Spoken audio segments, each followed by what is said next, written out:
이번 주가 발표 전 각자 선택한 영화 잘 분석해서 오세요. 오늘 수업 이만 마치겠습니다. 네, 감사합니다.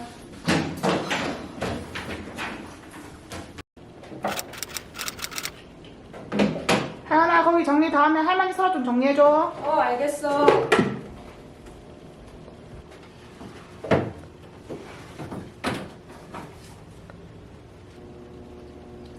할머니 일기장인가?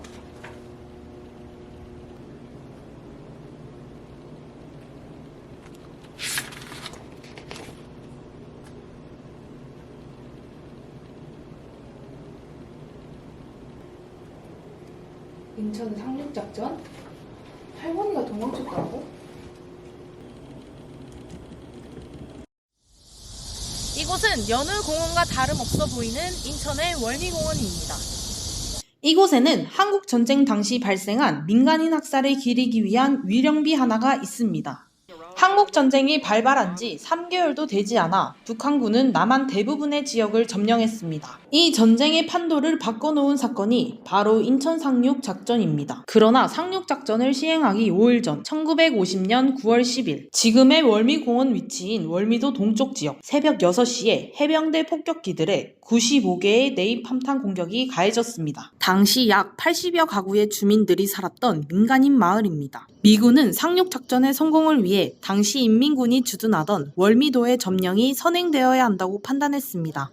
주민들은 2, 3차로 이어진 폭격과 기관총을 피해 고향에서 도망쳐 나왔습니다. 실명이 확인된 건 10여 명 정도 오고 사망자로 추정된 건 100명 이상일 거다. 상륙작전은 우군이 없는 곳에 전투력을 보내는 것이 특징입니다. 월미도 미군 폭격 사건의 실체를 입증해주는 항공공격 보고서에 따르면 폭격의 목적은 월미도 동쪽 지역의 전소와 철저한 집중 폭격으로 모든 시설을 불태우는 것이었습니다. 민간인과 군인을 구분해야 되는 원칙도 있고, 그리고 폭격이 이루어지면 민간인들이 대피할 수 있도록 사전에 알리는 조치도 이제 해야 되는. 군은 거기에 월미도 민가가 있었다는 걸 분명히 알았거든요. 8.15 해방 직후에 미군이 지금 주둔한 곳이 월미도였어요.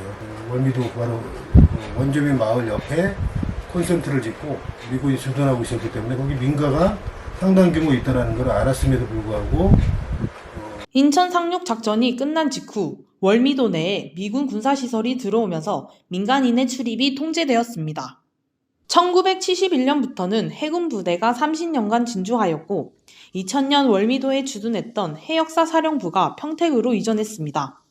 이후 2001년 인천시는 국방부로부터 월미도 내 군사시설을 매입하였고 월미공원으로 조성하기 시작했습니다. 월미도 원주민 대책위원회는 2004년 월미공원 입구에서 귀향을 촉구하는 농성을 전개하는 등의 노력을 해왔습니다. 이후 2008년 2월 다음과 같은 진상규명 결정이 내려졌지만 2021년이 돼서야 위령 사업의 일환으로 위령비를 세우는 조치만이 이루어졌습니다. 인도법이라는 원칙을 지키면서 전쟁을 해야 전쟁의 참혹함을 줄일 수 있는 건데 그런 것이 전혀 안 지켜진 게 우리 한국 전쟁이었다는 것이고 그거를 또 아주 폭력적으로 보여준 게 월미도 미군 폭격 사건이다. 이러한 전쟁 범죄는 인천에서만 있었던 것은 아닙니다. 예천 산성동, 단양 곱개굴, 포항 흥할리, 경남의 의령과 함안 지역 등에서 일어난 미군 폭격으로 인한 민간인 학살과 같은 전쟁 범죄에 대한 지속적인 조사와 진실 규명이 필요하다는 목소리가 커지고 있습니다. 전쟁의 승리를 위해 희생당한 월미도 원주민들. 그들은 아직도 피난길에 놓여 고향으로 돌아가지 못하고 있습니다. 양서윤 기자입니다.